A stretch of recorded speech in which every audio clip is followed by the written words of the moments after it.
네, 그리고 제가 그 위원장이다 보니까 너무 많은 이제 제보들도 들어오고 이 정황들이 잡혀서 제가 좀 몇 가지 좀 질의 좀 하겠습니다. 손효숙 증인이 이사장으로 있는 글로리 사회적 협동조합이 24년 2월에 한국과학창의재단이 시행한 일본학교 프로그램 운영사업 주관기관 사업 공모에 지원한 바가 있으시잖아요. 지원했죠? 24년 2월에. 예, 지원을 했는데 선정되진 않았어요. 그렇죠? 네.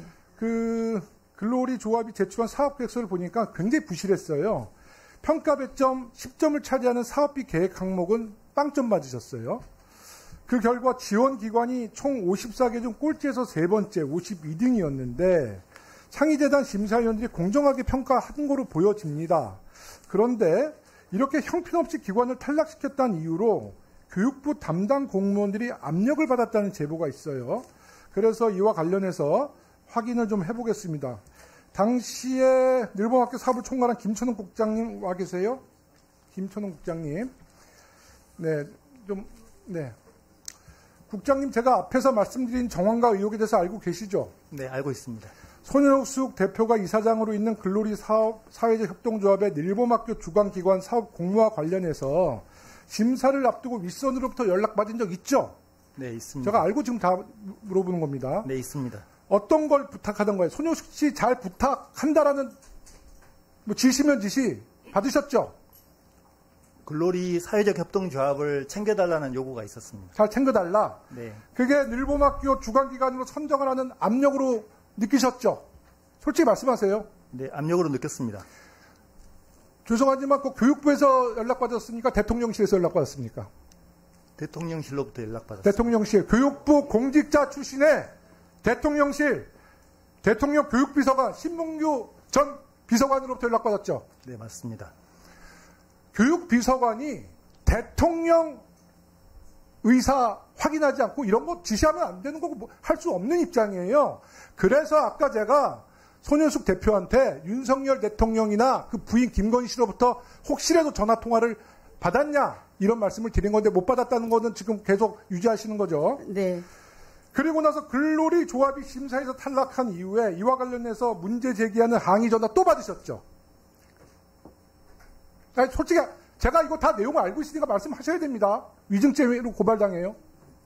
또 받으셨죠? 글로리 사회적 협동조합을 챙겨달라는 요구가 있었고 탈락된 이후에 저희가 이제 그 요구를 받고 나서 평가 과정과 평가 결과를 확인해 봤습니다. 네. 확인해 보니까 평가 과정이 공정하게 이루어졌었고 그다음에 평가 결과가 굉장히 안 좋게 나와서 평가 결과에 따라서 탈락시키겠다라고 했었고 그 과정에서 좀 압력이 있었습니다. 그러니까 탈락되니까 다시 전화를 해서 왜 탈락시켰냐고 사실 문책을 한 거 아니에요? 항의를 한 거 아니에요? 맞죠? 이제 발표하기 전에 그런 일이 있었습니다. 발표하기 전에? 네네. 그 사람도 동일한 인물입니까?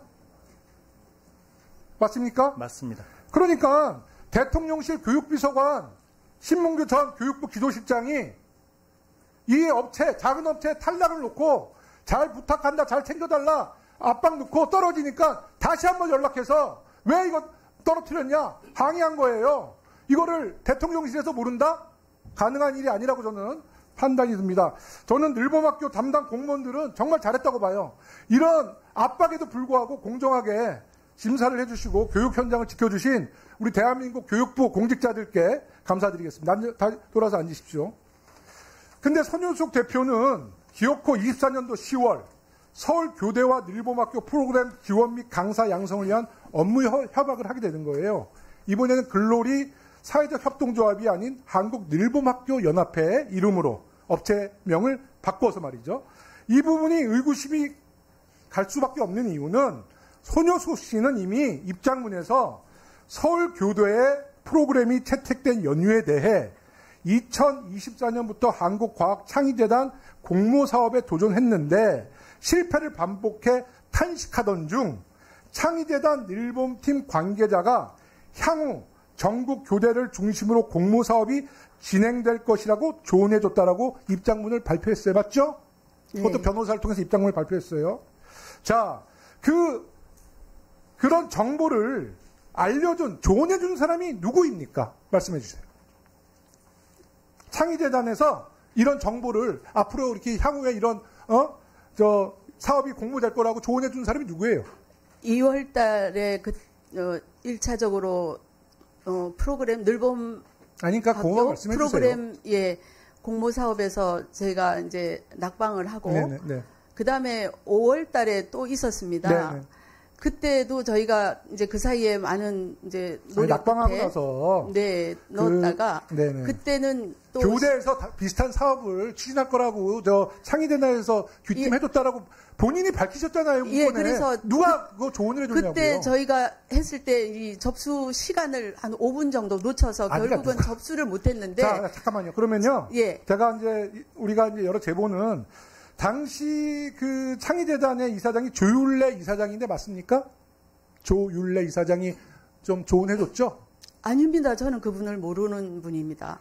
창의재단에서 미처 못 챙겼으니까 서울교대에 영향력을 행사하기 위해서 협력업체를 선정해 준 거잖아요. 아닙니다. 자, 좋습니다. 그러면 조율래 전 창의재단 이사장은 MB정권에서 이조 장관 재임 시 차관을 영입한 분이에요. 이조 장관이 혹시 조율래 이사장에게 이와 관련돼서 연락받은 적 있어요? 전혀 없습니다. 그러면 이수정 정책자문관을 통해서 지시한 바 있습니까? 없습니다. 없으세요? 네. 자, 이수정 교수님 마이크 좀 잡아주시고요. 제가 진짜 많은 제보를 다 까발리고 싶은데 제가 좀 절제해서 말씀드립니다. 자, 손효숙 씨한테 서울교대와 업무 협약을 체결할 수 있도록 도와달라는 청탁 받으셨죠? 아니, 받지 않았습니다. 직간접적으로 한 번도 안 받았어요? 예, 받지 않은, 전. 그러니까 직간접적으로 한 번도 안 예, 받았습니까? 받은 기억이 없습니다. 자, 그러면 손효숙 씨를 전혀 알지도 못하고 본 적도 없는데 정책자문관으로 추천한 게 바로 이수정 자문관이시잖아요. 예, 자문위원으로 추천. 예, 예. 그러니까 그게 지금 납득이 됩니까? 제가 자, 그러면요. 다시 한번 얘기할게요. 전혀 일면식도 없고 알지도 못하는 손효숙 씨인데 손효숙 씨가 대표로 있는 함께 행복 교육 봉사단은 알고 계시죠? 예, 함께 자, 행복. 그러면 알고 계시죠?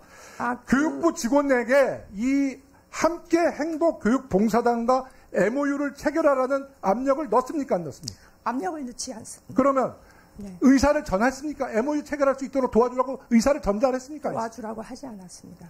자, 앉으십시오. 김천웅 국장님 다시 나와보세요. 왜 이렇게들 거짓말을 치시지? 국회가 정말 만만하게 보이시는 것 같은데. 이수정 자문관으로부터 손효숙 대표의 단체와 MOU 체결하라는 지시 받았어요, 안 받았어요? 네, 작년 5월에 요구를 받은 적이 있습니다. 받으셨죠? 손효숙 대표가 국장님께도 직접 전화했죠? 전화는 아니고 문자를 보내온 적이 있습니다. 자, 일반 국민들이 사업자가 이 교육부의 최고위직 국장에게 문자를 보내고 담당 정책자문관은 MOU 체결하라고 압력을 넣고 이게 말이 되는 거예요? 그런데 의원님, 지금 모든 증언들이 다 거짓으로 밝혀주고 있고요. 답변할 잠깐만요. 시간을 교수님 잠시만요. 예. 그래서 손현숙 대표가 국장님에게 그러면 직접 문자로 어떤 내용을 문자로 보냈어요?